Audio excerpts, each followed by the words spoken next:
to do a brief three-part series on digital transformation on particular issues that we've seen coming up. And the first point here, perhaps, is that even the term digital transformation is itself a bit of a misnomer, because it's not actually the digital side that transforms. We're using the technology to change things, yes, but it's only a technology change. The technology itself doesn't transform. What does transform, or what we're asking to transform, is people's relationship with the technology, with the processes, and with each other. And that really is a transform.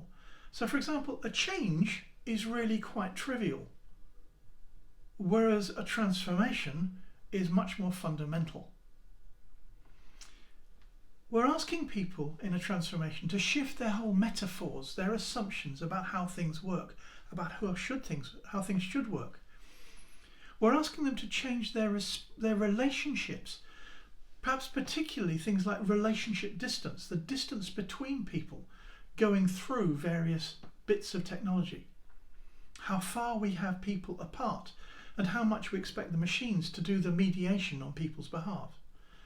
We're looking often at very different responsibilities, literally response abilities, the ability to change, the ability to respond, and putting a lot of those responsibilities onto the technology.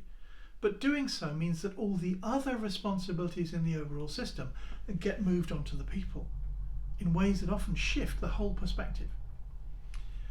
Another one is often we're asking people to change the incentives and to work with quite different incentives from the way that they previously were.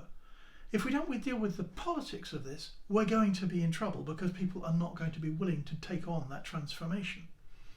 And the politics overall are huge, both the internal politics and often the external politics, the way in which we relate with others, the way in which we ask people to take on different responsibilities.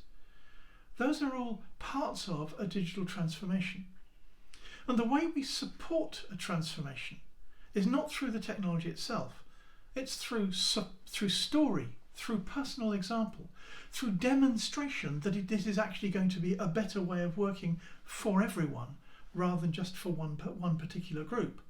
If it's only going to make things easier for the business, then you're going to lose customers because it's making life harder for them.